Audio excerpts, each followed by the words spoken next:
कसूर ਦੇ ਰਹਿਣ ਵਾਲੇ ਅਮੀਨ ਅੰਸਾਰੀ ਉਮਰਾ ਕਰਨ ਜਾ ਰਹੇ ਸੀਗੇ ਤੇ ਉਮਰਾ ਕਰਨ ਜਦੋਂ ਚੱਲੇ ਤੇ ਉਹਨਾਂ ਨੇ ਆਪਣੇ ਬੱਚੇ ਜਿਹੜੇ ਆ ਆਪਣੇ ਭਾਈ ਦੇ ਹਵਾਲੇ ਕੀਤੇ। ਬੱਚਿਆਂ ਦੇ ਜਿਹੜੇ ਅੰਕਲ मोहम्मद अदनान ਉਹਨਾਂ ਦੇ ਹਵਾਲੇ। ये एक बच्ची के साथ ज्यादती और कत्ल नहीं है, ये पूरे माशरे का कत्ल है। ਉਹਨਾਂ ਨੂੰ ਸਾਰੀ ਜ਼ਿੰਮੇਵਾਰੀ ਸੌਂਪੀ ਤੇ ਉਮਰਾ ਕਰਨ ਚਲੇ ਗਏ। ਲੇਕਿਨ ਜਦੋਂ ਉਮਰਾ ਕਰਨ ਜਾ ਰਹੇ ਸੀਗੇ ਉਦੋਂ ਉਹਨਾਂ ਨੇ ਇਹ ਬਿਲਕੁਲ ਨਹੀਂ ਸੋਚਿਆ ਸੀਗਾ ਕਿ ਜਦੋਂ ਉਹ ਵਾਪਸ ਆਣਗੇ ਤੇ ਉਹਨਾਂ ਦਾ ਇੱਕ ਬੱਚੀ ਜਿਹੜੀ ਆ ਉਹ ਨਹੀਂ ਹੋਏਗੀ। ਉਮਰਾ ਕਰਨ ਚਲੇ ਗਏ, ਸਾਰਾ ਕੁਝ ਰੈਗੂਲਰ ਰੂਟੀਨ ਦੇ ਨਾਲ ਚੱਲ ਰਿਹਾ ਸੀਗਾ। ਬੱਚੀ ਸਕੂਲ ਜਾ ਰਹੀ ਸੀਗੀ, ਮਦਰਸੇ ਜਾਂਦੀ ਸੀਗੀ, ਸਾਰੀ ਰੂਟੀਨ ਚੱਲ ਰਹੀ। ਲੇਕਿਨ 18 ਜਨਵਰੀ ਸ਼ਾਮ 7 ਵਜੇ ਬੱਚੀ ਘਰੋਂ ਨਿਕਲੀ ਆ ਮਦਰਸੇ ਜਾਣ ਲਈ। ਸਰਦੀ ਦੀ ਰਾਤ ਆ, ਠੰਡੀ ਰਾਤ, ਤੇ ਬੱਚੀ ਮਦਰਸੇ ਚੋਂ ਵਾਪਸ ਨਹੀਂ ਆਉਂਦੀ। ਮਦਰਸੇ ਦੀ ਟਾਈਮਿੰਗ ਇਹੀ ਹੁੰਦੀ ਅੱਧਾ ਘੰਟਾ ਪੌਣਾ ਘੰਟਾ, ਉਸ ਤੋਂ ਬੱਚੇ ਵਾਪਸ ਆ ਜਾਂਦੇ। ਲੇਕਿਨ ਰਾਤ ਦੇ 12 ਵੱਜ ਗਏ ਆ। ਜਦੋਂ 12 ਵਜੇ ਤੱਕ ਬੱਚੀ ਨਹੀਂ ਲੱਭੀ, ਇੱਧਰ ਉੱਧਰ ਲੱਭਣ ਦੇ ਬਾਵਜੂਦ, ਤੇ ਫਿਰ ਬੱਚੀ ਦੇ ਵਾਲਿਦ ਨੂੰ ਫੋਨ ਕਰਕੇ ਦੱਸਿਆ ਗਿਆ ਕਿ ਜ਼ੈਨਬ ਨਹੀਂ ਮਿਲ ਰਹੀ, ਜ਼ੈਨਬ ਗੁੰਮ ਹੋ ਗਈ ਆ। ਤੇ ਉਹ ਜਦੋਂ ਖਬਰ ਸੁਣਦੇ ਆ ਤੇ ਨਾਲ ਹੀ ਉਥੋਂ ਵਾਪਸੀ ਦੀ ਤਿਆਰੀ ਕਰਦੇ ਆ ਤੇ ਅਗਲੇ ਹੀ ਦਿਨ ਉਹ ਪਾਕਿਸਤਾਨ ਵਾਪਸ ਪਹੁੰਚ ਗਏ। ਜ਼ੈਨਬ ਦੀ ਜਿਹੜੀ ਰਿਪੋਰਟ ਆ ਉਹ ਫੌਰੀ ਤੌਰ ਤੇ ਥਾਣੇ ਕਰਾ ਦਿੱਤੀ ਜਾਂਦੀ ਆ। ਲੇਕਿਨ ਸਾਡਾ ਜਿਹੜਾ ਨਿਜ਼ਾਮ ਪੁਲਿਸ ਆ ਨਾ, ਉਹ ਬਹੁਤ ਹੀ ਸੁਸਤ ਹੈ। ਇਸ ਰਿਪੋਰਟ ਦੇ ਉੱਤੇ ਕੋਈ ਵੀ ਫੌਰੀ ਕਾਰਵਾਈ ਨਹੀਂ ਕੀਤੀ ਗਈ। ਤੇ ਕੁਝ ਹੀ ਦਿਨਾਂ ਤੋਂ ਬਾਅਦ ਇੱਕ ਕੂੜੇ ਦੇ ਢੇਰ ਦੇ ਉੱਤੋਂ ਕਲਾਈਆਂ ਕੱਟੀ, मतलब जगह जगह तो कटी हुई लाश वो मिल रही है। 7 साल की बच्ची ज़ैनब को ज्यादती के बाद कत्ल कर दिया गया। सीसीटीवी वीडियो में बच्ची को मुलजिम के साथ जाते हुए देखा जा सकता है। मीडिया से गुफ्तगू ये लाश ज़ैनब दी हुंदी आ। ਜਦੋਂ ਲਾਸ਼ ਦਾ ਪੋਸਟਮਾਰਟਮ ਕੀਤਾ ਜਾਂਦਾ ਤੇ ਰੌਂਗਟੇ ਹਿਲਾਉਣ ਵਾਲੀ ਜਿਹੜੀ ਸੱਚਾਈ ਹੈ ਨਾ ਸਾਹਮਣੇ ਆਉਂਦੀ ਆ। ਕੀ ਹੁੰਦਾ ਕਿ ਉਹਦੇ ਨਾਲ ਜ਼ਿਆਦਤੀ ਕੀਤੀ ਜਾਂਦੀ ਹੈ। ਇੱਕ 7 ਸਾਲ ਦੀ ਬੱਚੀ ਜਿਹੜੀ ਕਿ ਮਤਲਬ ਦੁਨੀਆ ਨੂੰ ਉਹਨੇ ਵੇਖਿਆ ਹੀ ਨਹੀਂਗਾ, ਉਹਦੇ ਨਾਲ ਜ਼ਿਆਦਤੀ ਕਰਕੇ ਤੇ ਉਹਨੂੰ ਜਗ੍ਹਾ ਜਗ੍ਹਾ ਤੋਂ ਕੱਟ ਕੇ ਤੇ ਉਹਨੂੰ ਮਾਰ ਕੇ ਤੇ ਕੂੜੇਦਾਨ 'ਚ ਸੁੱਟਤਾ ਜਾਂਦਾ। ਇੱਥੇ ਤੱਕ ਪੁਲਿਸ ਪਹੁੰਚਦੀ ਕਿਵੇਂ ਆ ਕਿ ਇੱਕ ਸੀਸੀਟੀਵੀ ਫੁਟੇਜ ਸੀਗੀ ਜਿਹਦੇ ਵਿੱਚ ਵੇਖਿਆ ਜਾਂਦਾ ਕਿ ਬੱਚੀ ਇੱਕ ਗੈਰ ਮਤਲਬ ਕਹਿ ਲਓ ਕਿ ਸ਼ਨਾਖਤ ਦੇ ਸ਼ਖਸ ਦੇ ਨਾਲ ਤੁਰੀ ਜਾ ਰਹੀ ਹੈ। ਹੁਣ ਜਦੋਂ ਇਹ ਚੀਜ਼ ਸਾਹਮਣੇ ਆਉਂਦੀ ਆ ਤੇ ਇੱਕਦਮ ਪੂਰੇ ਪਾਕਿਸਤਾਨ ਦੇ ਵਿੱਚ ਹਲਚਲ ਮਚਦੀ ਆ। ਜਦੋਂ ਹਲਚਲ ਮਚਦੀ ਹੈ, ਇਸ ਖਬਰ ਨੂੰ ਮੀਡੀਆ ਤੇ ਬੜੀ ਅੱਛੇ ਤਰੀਕੇ ਨਾਲ ਵੀ ਪ੍ਰੈਜ਼ੈਂਟ ਕੀਤਾ ਜਾਂਦਾ, ਦੱਸਿਆ ਜਾਂਦਾ ਲੋਕਾਂ ਨੂੰ ਕਿ ਇਹ ਮਾਮਲਾ ਹੋ ਗਿਆ। ਲੋਕ ਸੜਕਾਂ ਤੇ ਨਿਕਲਦੇ ਆ, ਜਸਟਿਸ ਫॉर ਜ਼ੈਨਬ, ਜ਼ੈਨਬ ਨੂੰ ਇਨਸਾਫ ਦਿਓ। ਹੁਣ ਤਲਾਸ਼ ਸੀਗੀ ਜ਼ੈਨਬ ਦੇ ਕਾਤਲ ਦੀ। 23 ਜਨਵਰੀ ਨੂੰ ਜਦੋਂ ਜ਼ੈਨਬ ਦਾ ਕਾਤਲ ਫੜਿਆ ਜਾਂਦਾ ਆ ਤੇ ਉਹ ਕਾਤਲ ਬਿਲਕੁਲ ਉਸ ਇਲਾਕੇ ਦਾ ਰਹਿਣ ਵਾਲਾ ਸੀ। ਕਾਤਲ ਫੜਿਆ ਗਿਆ। ਕਾਤਲ ਫੜ ਹੋਣ ਤੋਂ ਬਾਅਦ ਜਦੋਂ ਇਸ ਤੇ ਬਹਿਸ ਹੋਈ ਤਜਜ਼ੀਆ ਨਿਗਾਰਾਂ ਦੀ, ਸ਼ਾਹਿਦ ਮਸੂਦ ਜਿਹੜੇ ਤਜਜ਼ੀਆ ਨਿਗਾਰ ਆ ਉਹਨਾਂ ਨੇ ਇੱਕ ਇਹੋ ਜਿਹਾ ਇਨਕਸ਼ਾਫ ਕੀਤਾ ਕਿ ਜਿਹਨੂੰ ਸੁਣ ਕੇ ਪੈਰਾਂ ਥੱਲੇੋਂ ਜ਼ਮੀਨ ਨਿਕਲ ਗਈ ਪੂਰੇ ਪਾਕਿਸਤਾਨ ਦੇ। ਸਾਡੇ ਕੋਲ ਜਦੋਂ ਕੰਮ ਹੋ ਜਾਂਦਾ ਅਸੀਂ ਉਸ ਤੋਂ ਬਾਅਦ ਚ ਸੋਚਦੇ ਹਾਂ, ਪਹਿਲੇ ਨਹੀਂ ਸੋਚਦੇ ਕਿ ਇਹ ਹੋ ਕੀ ਰਿਹਾ। ਪੈਰਾਂ ਥੱਲੋਂ ਪੂਰੇ ਪਾਕਿਸਤਾਨ ਦੀ ਜ਼ਮੀਨ ਖਿਸਕੀ ਤੇ ਉਹਨਾਂ ਨੇ ਹੋਸ਼ ਤੇ ਨਾਖਣ ਲਏ। ਆਪਣੇ ਇਨਸਾਫ ਵਾਸਤੇ ਨਿਕਲੇ, ਹਰ ਜਗ੍ਹਾ ਤੇ ਹੜਤਾਲ ਹੋਈ, ਇhtਜਾਜ ਕੀਤਾ ਗਿਆ ਜਸਟਿਸ ਫॉर ਜ਼ੈਨਬ। ਤੇ ਸ਼ਾਹਿਦ ਮਸੂਦ ਉਹਨਾਂ ਨੇ ਇਨਕਸ਼ਾਫ ਕੀਤਾ ਕਿ ਇਸ ਕੇਸ ਦਾ ਤਲਕ ਜਿਹੜਾ ਡਾਰਕ ਵੈਬ ਨਾਲ ਜੁੜਿਆ। ਡਾਰਕ ਵੈਬ ਕੀ ਚੀਜ਼ ਆ ਉਹ ਵੀ ਤੁਹਾਨੂੰ ਦੱਸਦੇ ਹਾਂ।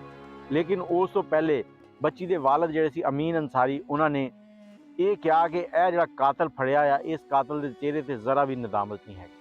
ਇਹਨੇ ਇੱਕ ਵਾਰੀ ਵੀ ਮੇਰੇ ਕੋਲੋਂ ਮਾਫੀ ਮੰਗਣ ਦੀ ਜੁਰਤ ਨਹੀਂ ਕੀਤੀ। ਉਹਨੂੰ ਕੋਈ ਟੈਨਸ਼ਨ ਨਹੀਂ ਹੈਗੀ ਕਿ ਕੀ ਹੋਇਆ ਕੀ ਨਹੀਂ ਹੋਇਆ।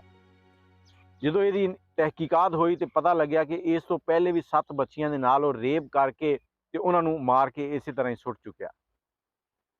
ਉਹਨਾਂ ਦੀ ਕੋਈ ਪੈਰਵੀ ਨਹੀਂ ਹੋਈ, ਕੋਈ ਉਹਨਾਂ ਤੇ ਕਾਰਵਾਈ ਨਹੀਂ ਚੱਲੀ। ਮਾਂ-ਬਾਪ ਨੂੰ ਬਸ ਬੱਚੇ ਗੁੰਮਸ਼ੁਦਾ ਹੋਣ ਦੀ ਇਤਲਾਹ ਮਿਲੀ ਹੈ ਕਿ ਬੱਚੇ ਗੁੰਮ ਹੋ ਗਏ। ਇਸ ਕਾਤਲ ਦੀ ਜਦੋਂ ਹੋਰ ਜ਼ਿਆਦਾ ਤਹਿਕੀਕ ਹੋਈ, ਜਦੋਂ ਕਿ ਇਨਕਸ਼ਾਫ ਹੋ ਗਿਆ ਕਿ ਇਹ ਡਾਰਕ ਵੈਬ ਨਾਲ ਤਾਂ ਨਹੀਂ ਜੁੜਿਆ, ਲੇਕਿਨ ਤਫਸੀਲਾਤ ਦੇ ਮੁਤਾਬਿਕ ਦੱਸਿਆ ਗਿਆ ਕਿ ਇਹ ਡਾਰਕ ਵੈਬ ਦਾ ਕੋਈ ਤਾਲੁਕ ਨਹੀਂ ਸੀ ਇਹਦੇ ਨਾਲ। ਇਹ ਸਿਰਫ ਜਿਨਸੀ ਹਵਸ ਨੂੰ ਪੂਰਾ ਕਰਦਾ ਸੀਗਾ ਤੇ ਆਪਣੀ ਦਿਮਾਗੀ ਜਿਹੜੀ ਸੈਟਿਸਫੈਕਸ਼ਨ ਸੀਗੀ ਉਹਨੂੰ ਲੈਂਦਾ ਸੀਗਾ। ਡਾਰਕ ਵੈਬ ਦੇ ਉੱਤੇ ਇਹੋ ਜਿਹੇ ਕੇਸ ਬਹੁਤ ਜ਼ਿਆਦਾ ਪੈ ਜਾਂਦੇ ਆ। ਇਸ ਕੇਸ ਨੂੰ ਡਾਰਕ ਵੈਬ ਦੇ ਨਾਲ ਕਿਉਂ ਜੋੜਿਆ ਗਿਆ?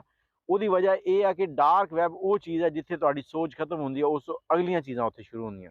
ਡਾਰਕ ਵੈਬ ਦੇ ਉੱਤੇ ਜ਼ਿੰਦਾ ਲੋਕਾਂ ਨੂੰ ਮਾਰਿਆ ਜਾਂਦਾ ਫੜ ਕੇ ਤੇ ਉੱਥੇ ਅਪਲੋਡ ਕੀਤਾ ਜਾਂਦਾ ਚੰਦ ਪੈਸਿਆਂ ਦੇ ਇਵਜ਼। ਜ਼ਿਆਦਤੀ ਦੇ ਕੇਸ ਬਣਾ ਕੇ ਉਹਨਾਂ ਦੀ ਵੀਡੀਓ ਰਿਕਾਰਡਿੰਗ ਕਰਕੇ ਡਾਰਕ ਵੈਬ ਤੇ ਪਾਈਆਂ ਜਾਂਦੀਆਂ ਤੇ ਉੱਥੇ ਇਹ ਸਾਰਾ ਕੁਝ ਬੜੇ ਆਰਾਮ ਨਾਲ ਕੀਤਾ ਜਾਂਦਾ। ਲੋਕ ਪੈਸਾ ਕਮਾਉਣ ਲਈ ਇਹ ਸਾਰੇ ਕੰਮ ਕਰਦੇ ਆ। ਇਸੇ ਦੌਰਾਨ ਇੱਕ ਬਿੱਲ ਪਾਸ ਕੀਤਾ ਗਿਆ, Zainab protection bill, Zainab justice. ਉਸ ਬਿੱਲ ਦੇ ਵਿੱਚ ਇਸ ਕੇਸ, ਇਸ ਤਰ੍ਹਾਂ ਦੇ ਮਾਮਲਾਤ ਲਈ ਸਖਤ ਤੋਂ ਸਖਤ ਸਜ਼ਾ ਜਿਹੜੀ ਆ ਉਹ ਤਜਵੀਜ਼ ਕੀਤੀ ਗਈ, ਲੇਕਿਨ ਅੱਜ ਤੱਕ ਉਹ ਸਜ਼ਾਵਾਂ ਜਿਹੜੀਆਂ ਉਹ ਕਾਗਜ਼ਾਂ ਤੱਕ ਹੀ ਆ, ਉਹਨਾਂ ਦੇ ਇੰਪਲੀਮੈਂਟ ਨਹੀਂ ਹੋਏ। ਕੋਈ ਇਹੋ ਜਿਹੇ ਹਜ਼ਾਰਾਂ ਕੇਸ ਹੁਣ ਵੀ ਰਿਪੋਰਟ ਹੁੰਦੇ ਆ ਜ਼ਿਆਦਤੀ ਦੇ, ਲੇਕਿਨ ਕਿਸੇ ਨੂੰ ਸਜ਼ਾ ਨਹੀਂ ਦਿੱਤੀ ਜਾਂਦੀ। ਫਿਰ ਜ਼ੈਨਬ ਦੇ ਨਾਂ ਤੋਂ ਇੱਕ ਐਪ ਬਣਾਈ ਗਈ।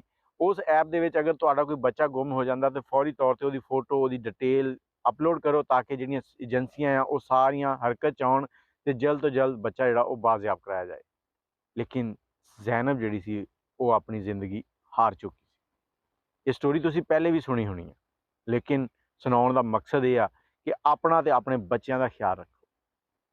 ਬੱਚਿਆਂ ਨੂੰ ਕੇਅਰਫੁਲੀ ਆਪ ਲੈ ਕੇ ਜਾਓ, ਆਪ ਛੱਡ ਕੇ ਆਓ, ਕਿਤੇ ਵੀ ਜਾਣਾ ਆ ਤੇ ਉਹਨਾਂ ਨੂੰ ਕਿਸੇ ਵੀ ਪਰਾਏ ਹੱਥ ਦੇ ਵਿੱਚ ਨਾ ਜਾਣ।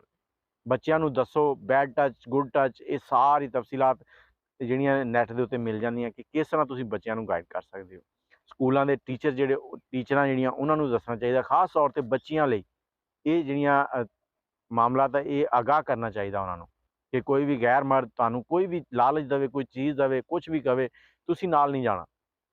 ਹਾਂ, ਅਗਰ ਤੁਸੀਂ ਕਿਸੇ ਬੱਚੇ ਨੂੰ ਆਪਣੇ ਨੂੰ ਕਹਿ ਰਹੇ ਹੋ ਕਿ ਸ਼ਾਮ ਨੂੰ ਤੁਹਾਨੂੰ ਕੋਈ ਹੋਰ ਲੈਣ ਆਏਗਾ ਤਾਂ ਬੱਚੇ ਨੂੰ ਇੱਕ ਬਾਕਾਇਦਾ ਪਾਸਵਰਡ ਦਿੱਤਾ ਜਾਵੇ ਕਿ ਬੱਚੇ ਨੂੰ ਜਦੋਂ ਜਿਹੜਾ ਲੈਣ ਗਿਆ ਬੰਦਾ ਉਹਨੂੰ ਉਹ ਪਾਸਵਰਡ ਸੁਣਾਏਗਾ ਤੇ ਬੱਚਾ ਉਹਦੇ ਨਾਲ ਆਏਗਾ, ਨਹੀਂ ਤੇ ਨਹੀਂ ਆਏਗਾ। ਹਜ਼ਾਰਾਂ ਜ਼ੈਨਬ ਇਸੇ ਚੱਕਰ ਦੇ ਵਿੱਚ ਮਾਰੀਆਂ ਜਾ ਚੁੱਕੀਆਂ, ਲੇਕਿਨ ਸਾਡੇ ਨਿਜ਼ਾਮ ਦੇ ਜੂੰ ਨਹੀਂ ਰਹੀ ਗਈ। ਜ਼ੈਨਬ ਕੇਸ ਦੇ ਵਿੱਚ ਸਭ ਤੋਂ ਜ਼ਿਆਦਾ ਮੁਜ਼ਾਹਿਕਾ ਖੇਜ਼ ਲਮਹਾ ਉਹ ਸੀਗਾ ਜਦੋਂ ਸਾਡੇ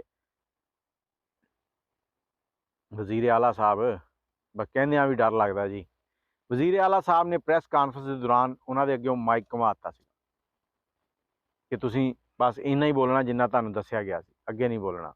ਕਿ ਲੋਕਾਂ ਦੀ ਜ਼ੁਬਾਨ ਚੁੱਪ ਕਰਾਉਣ ਦਾ ਇੱਕ ਫਾਰਮੂਲਾ ਲੱਭ ਲੈਂਦੇ ਆ।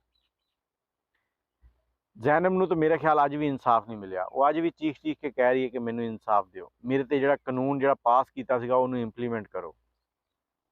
ਤੇ ਡਾਰਕ ਵੈਬ ਜਿਹੜੀ ਆ ਬਹੁਤ ਹੀ ਗਲਤ ਚੀਜ਼ ਆ, ਉਹਦੇ ਬਾਰੇ 'ਚ ਹਰ ਇਨਸਾਨ ਨੂੰ ਪਤਾ ਹੋਣਾ ਚਾਹੀਦਾ ਕਿ ਉੱਥੇ ਕੀ ਹੁੰਦਾ। ਬਹੁਤ ਸਾਰੇ ਲੋਕ ਜਿਹੜੇ ਨਾ ਪੈਸੇ ਕਮਾਉਣ ਲਈ ਡਾਰਕ ਵੈਬ ਦਾ ਇਸਤੇਮਾਲ ਕਰਦੇ ਆ, ਡਾਰਕ ਵੈਬ ਦਾ, ਤੇ ਉੱਥੇ ਅਜੀਬੋ ਗਰੀਬ ਵੀਡੀਓ ਬਣਾ ਕੇ ਉਹਨਾਂ ਨੂੰ ਵੇਚਦੇ ਆ। ਉਮੀਦ ਹੈ ਤੁਸੀਂ ਸਮਝ ਗਏ ਹੋਣੇ ਆ। ਇਹਦੇ ਨਾਲ ਮੈਨੂੰ ਇਜਾਜ਼ਤ ਦਿਓ, ਦੁਆਵਾਂ ਯਾਦ ਰੱਖਿਓ। ਅੱਲਾਹ ਹਾਫ਼ਿਜ਼।